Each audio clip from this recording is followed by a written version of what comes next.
अगर कोई नहीं तो इंशाअल्लाह ताला मीरापुर से एक अंबिया का वारिस चुनाव लड़ेगा। आप लोग उसके लिए तैयार रहिएगा। और सुनिए, जो लोग कहते हैं पैसे से ना, चंद्रशेखर को चुनाव मुसलमानों ने पैसे देकर के लड़ाए। अरे हम लोग चने भूज करके लाइव पास में रख करके चुनाव लड़ाएंगे इंशाअल्लाह। हम अपने घरों से खाना लेकर के आगे चुनाव लड़ाएंगे इंशाअल्लाह। हम अपने दामन को फैला करके लोगों से इत्तेहाद की भीख मांगेंगे। हम उस बुनियाद पर चुनाव लड़ाएंगे इंशाअल्लाह ताला। लेकिन हम हर हाल में मीरापुर का उपचुनाव लड़ेंगे, घर घर मजलिस का परचम, और हम चुनाव अपने सिंबल, अपने पतन पर लड़ेंगे इंशाअल्लाह। अगर मगर लेकिन नहीं, कौन जीतेगा कौन हारेगा उसे उससे मतलब नहीं। उसने कहा कि बैरिस्टर हमारा नेता है और बैरिस्टर को जिता करके हम भेजेंगे। आपने कुरान को पढ़ा है, आप आलिम हैं, पढ़े लिखे लोग हैं, आप मुझे बताइए कि क्या कुरान में अल्लाह सुब्हानहू तआला ने नहीं कहा कुल अल्लाहुम्मा मालिकल मुल्क तुतिल मुल्क, अल्लाह जिसको चाहेगा दुनिया के अंदर हुक्मरान बनाएगा। क्या अल्लाह सुब्हानहू तआला ने इस दुनिया में फिरौन, नमरूद, शद्दाद, कारून जैसे लोगों को बादशाह नहीं बनाया? क्या अल्लाह ने इस दुनिया में कुएं से निकाल करके यूसुफ अलैहिस्सलाम को मिस्र का बादशाह नहीं बनाया? इन्नल्लाह अला कुल्ली शैइन कदीर, हर चीज पर उसकी कुदरत है। लेकिन आप क्यों डरते हैं? जिद्दोजहद करो, कोशिश करो, घरों में बैठ करके या मस्जिदों में बैठ करके तस्बीह गिनने से इनकलाब नहीं पैदा होगा। उसके लिए आपको मैदान अमल में आना पड़ेगा। मेरे आका ने भी अपने पेट पर पत्थर बांध करके खंदक की खुदाई की। तो ऐसा नहीं है, मेरे आका ने भी अपने हाथों में तलवारें पकड़ी है। जहां जरूरत दुआ की है वहां दुआ से, जहां दवा की है वहां दवा से, और जहां पे उंगली की है वहां उंगली से। तो मेरे दोस्तों, मेरे बुजुर्गों, मेरा कहने का मकसद सिर्फ और सिर्फ ये है कि अगर आपने सियासत में हिस्सेदारी नहीं ली तो आप आज तो थोड़ी बहुत आपकी पहचान बची है। आज एक मर्द मुजाहिद हिंदुस्तान की पार्लियामेंट में आपके लिए आवाज उठाता है। अगर खुदा न खास्ता उसकी आवाज कमजोर हो गई तो फिर आपका नाम लेने वाला पार्लियामेंट के अंदर कोई नहीं होगा। अगर आप सोच रहे हैं कि मुझे सैलरी मिलती है, अगर आप सोच रहे हैं कि हमारे साथ चलने वालों को डीजल का पैसा मिलता है, या हमें गाड़ियां किसी ने दी है, तो मेरी गाड़ी का नंबर सर्च कर लेना, मैंने अपने पैसे से खरीदा, ये मेरी है, पार्टी की दी हुई नहीं है। ना हम किसी सियासतदान की औलाद है। हमारे वालिद आपकी तरह थे, वो भी मौलवी साहब कहलाते थे, मस्जिदों में नमाज पढ़ाते थे और अपनी तिजारत करते थे। कभी उन्होंने प्रधानी का इलेक्शन नहीं लड़ा। हमारी जिंदगी का मकसद सियासत नहीं है, लेकिन सियासत वक्त की अहम जरूरत है, इसलिए हम सियासी मैदान में आए। मैं आपसे यही कहूंगा कि अगर आप अपने मदारिस की, मसाजिद की, खानकाह की, दरगाह की, अपने बच्चों की, खुद की अगर हिफाजत चाहते हैं तो जमहूरियत मुल्क में अपना डंडा, अपना झंडा, अपना नेता, अपना सियासी प्लेटफॉर्म बनाइए। आज पहले तो दलितों की एक लीडरशिप थी, एक दलित नेता थे, आज दलितों की 2 लीडरशिप हो गई। हुई कि नहीं हुई? अगर खुदा न खास्ता हम उसी नगीना से अगर किसी अपने कैंडिडेट को खड़ा करते तो यही मुसलमान कहता कि अजी इंडिया गठबंधन जीतेगा, अकेले एमआईएम क्या कर लेगी, यही आप कहते ना। लेकिन वो चंद्रशेखर को मुसलमानों ने झोली भर भर के वोट दिया और 40% से ज्यादा वहां पर मुसलमान है। और आप देख लो कि चंद्रशेखर को कितना फीसद वोट मिला। आपके वोटों की बदौलत वो हिंदुस्तान की पार्लियामेंट में गया कि नहीं गया? वहां जाकर के उन्होंने क्या कहा, जमात हमारा, तो हमारी भी तो बात होनी चाहिए ना। मेरे दोस्तों, मेरे बुजुर्गों, आप मुत्तहिद होइए, मुनज़्ज़म होइए और अपने अंदर सियासी बेदारी लाइए। और ये सिर्फ मेरी जिम्मेदारी नहीं है कि मैं आप लोगों के पास घूम घूम करके आऊं, मैं 500 किलोमीटर दूर से सफर करके आऊं। ये जिम्मेदारी आपकी भी है और ये एक तहरीक है। इस तहरीक को एक एक घर पहुंचाना आप सबकी जिम्मेदारी। आज पूरे प्रदेश का माहौल क्या है? लोकसभा इलेक्शन के बाद आप बताओ।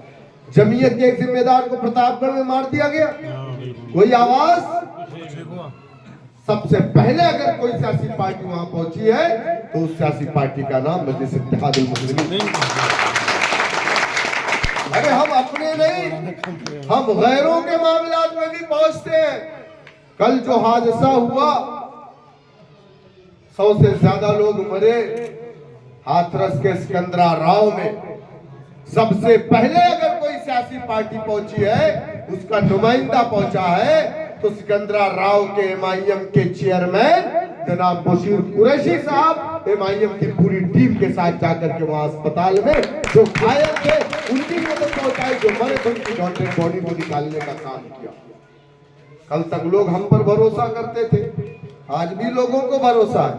आप मुझे बताइए कि आपकी मस्जिद के बाहर आज भी गैर मुस्लिम अपने, आप लोग जमात में जाते होंगे किसी इलाके में जहाँ पे नॉन मुस्लिमों की तादाद है, तो मस्जिद के बाहर आप बताओ मुझे कि हमारा हिंदू भाई अपने बच्चों को लेकर के खड़ा रहता है कि नहीं मस्जिद के बाहर? क्यों? दुआ कराने के लिए।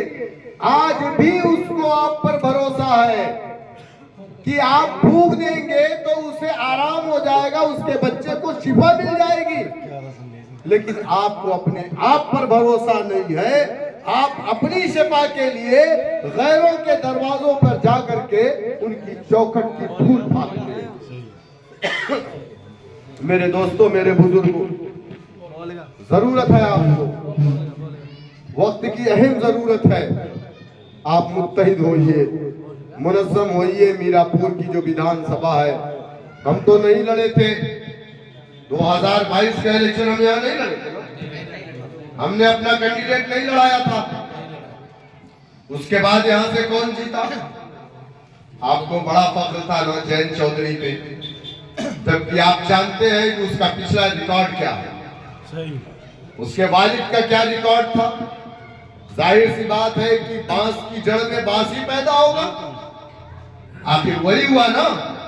आप धोखा खाए, आपने वोट दिया गठबंधन के नाम पर, अब दूसरा गठबंधन बना। आप मुझे बता दीजिए कि कांग्रेसियों ने क्या किया है आपके लिए? क्या किया है? कोई एक ऐसी उपलब्धि बता दीजिए जो कांग्रेस पार्टी ने आपके लिए किया हो। समाजवादी पार्टी ने आपके लिए क्या किया है? कोई एक ऐसी उपलब्धि बता दीजिए। मैं आपसे बस यही कहने आया हूं कि आप इस उपचुनाव में कोई सरकार बननी नहीं है, कोई सरकार बिगड़नी नहीं है। सरकार बने भी बिगड़े तो क्या? आज अकेले बैरिस्टर साहब हिंदुस्तान की पार्लियामेंट में बोलते हैं कि नहीं बोलते? अच्छा, यहाँ सारे लोग बैठे, हो सकता है किसी का झुकाव समाजवादी की तरफ हो सकता है किसी का झुकाव बीएसपी कांग्रेस की तरफ हो, लेकिन उम्मीदें किसी को कांग्रेस से नहीं है, उम्मीदें किसी को समाजवादी से नहीं है। अगर कुछ होता है तो लोग कहते हैं अच्छा देखो अभी बैरिस्टर साहब जरूर बोलेंगे, कोई बोले या ना बोले, सही है या गलत है। तो आप एक काम करिए ना कि यहाँ से उपचुनाव में अपना एक नुमाइंदा जिता करके भेज दो, ताकि उत्तर प्रदेश के लोग भी उम्मीद रखें कि अगर मुजफ्फरनगर में, बिजनौर में, मेरठ में, अमरोहा में अगर कुछ होगा तो हमारा नुमाइंदा उत्तर प्रदेश की विधानसभा में बोलेगा, क्योंकि हमने एक को जिता के भेज दिया। तो आप करेंगे ना इंशाअल्लाह। मेरे दोस्तों, बस करिए, आप दूसरों का डंडा झंडा मत करिए। अब आप बताइए मुझे, आप तो मुसलमान हैं, आप इस्लाम को मानने वाले हैं या उलमा इकराम है, मैं आपके बीच में सवाल छोड़ के जाता हूँ। मेरे ख्याल से इफ्ता भी किया होगा लोगों ने, क्या इस्लाम इस बात की इजाजत देता है कि आप किसी मैदान में, ये मेरा सवाल, मुझे इसका जवाब चाहिए। मैंने कई उलमा से पूछा, मेरे घर में भी बहुत सारे आलिम हैं, तो अभी तक मुझे जवाब नहीं मिला, लेकिन मैं आपसे उम्मीद करूंगा कि क्या इस्लाम इस बात की इजाजत देता है कि किसी भी मैदान में, चाहे वो सियासत का मैदान हो, चाहे वो जंग का मैदान हो, चाहे वो मस्जिद हो, चाहे वो मदरसा हो, किसी ऐसे शख्स को आप अपना कायद मान सकते हैं जो अल्लाह की जात से और अल्लाह के रसूल सल्लल्लाहु अलैहि वसल्लम की जात से इनकार करता हो। नहीं मान सकते। किसी भी मैदान की मैं बात कर रहा हूं। मैंने इसीलिए पहला कहा कि जुदा हो दीन से सियासत तो रह जाती है चंगेजी, तो इसीलिए मैंने कहा कि आप मुझे बताओ। लेकिन जो लोग आज कहते हैं कि अखिलेश हमारा कायद है, क्या उस चीज से इनकार नहीं कर रहे? अच्छा, आप मुझे बताओ, नरेंद्र मोदी, अखिलेश यादव, राहुल गांधी, क्या इन सब की इबादत गाहें अलग अलग है? बताओ ना भाई, ये सब की इबादत गाह एक है कि नहीं है? इन सब का खुदा एक है कि नहीं है? हाँ बिल्कुल। ये सब एक खुदा को मानने वाले। क्या ये लोग अल्लाह की जात पर यकीन रखते हैं? क्या ये लोग अल्लाह के रसूल सल्लल्लाहु अलैहि वसल्लम की जात पर यकीन रखते हैं? तो फिर आपके कायद कैसे हुई ये मुझे बता दो। मुझे कौन मानना?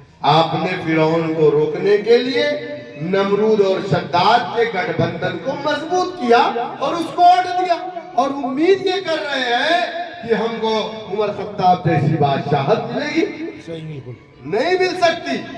मेरे दोस्तों, मेरे बुजुर्गों, आज अगर गैर मुस्लिमों ने आपके ऊपर से उम्मीद छोड़ दी है तो उसकी वजह यह है, पहले पंचायतें आप तोड़ते थे, फैसला आप करते थे। लोग कहते थे जाओ फला मौलाना साहब को बुला के लाओ, वही हक और इंसाफ की बात करेंगे। कहते थे कि नहीं कहते? तो फला मौलाना साहब बुलाए जाते थे गैरों की पंचायत में, उसको कौन तोड़ता था? आप तोड़ते थे।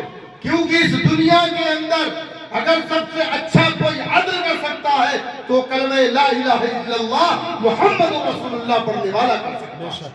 इस दुनिया में इंसाफ अगर कोई कायम कर सकता है तो वो मुसलमान कर सकता है। लेकिन अब आपकी पंचायत कहाँ हो रही? अब तो हद ये हो गई है कि मौलाना साहब जो पंचायतों के तोड़ते थे, जो इंसाफ कायम करते थे, आज वो मौलाना साहब अपने मामलात को लेकर के गैरों के दरवाजे पर है, भाई तुम हमारे मसले को हल कर दो, आप बताओ मुझे। तो कहीं ना कहीं हमारे गैर मुस्लिम भाइयों का जो भरोसा हम पर से उठा है उसके जिम्मेदार हम हैं, क्योंकि हमने अपने आप पर भरोसा अल्लाह सुब्हानहू व तआला की जात से भरोसा करना छोड़ दिया है। मेरी आपसे यही गुजारिश है कि आप खड़े होइए। अल्लाह सुब्हानहू व तआला ने आपको इस दुनिया में क्यों भेजा? क्यों भेजा? आप बताओ मुझे। जवानी कुर्बान करने के लिए नहीं भेजा, और अभी अखिलेश भैया, राहुल भैया पे नहीं। अगर जवानी कुर्बान करनी है तो अल्लाह की वहदानियत, अल्लाह के रसूल सल्लल्लाहु अलैहि वसल्लम के रास्ते पर करनी है। लेकिन आज हमको दुनिया में अल्लाह सुब्हानहू व तआला ने इमाम बना करके भेजा। क्या बना करके? इमाम बना करके भेजा। इस दुनिया में अल्लाह ने हमें हुक्मरान बना करके भेजा। लेकिन आज हम क्या करते हैं? आप बताओ मुझे। शद्दाद के पास, कानून के पास लाइन लगाओ, अगर कोई नहीं तो इंशाअल्लाह ताला मीरापुर से एक अंबिया का वारिस चुनाव लड़ेगा। आप लोग उसके लिए तैयार रहिएगा। तैयार है ना?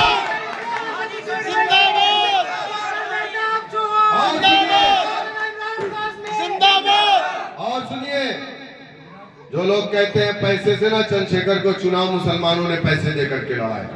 अजी हमारी विधानसभा में भी सर राजपाल को अरे हम लोग चने भूज करके लाइव पास में रख करके चुनाव लड़ाएंगे इंशाल्लाह। इंशाल्लाह हम अपने घरों से खाना लेकर के आगे चुनाव लड़ाएंगे इंशाल्लाह।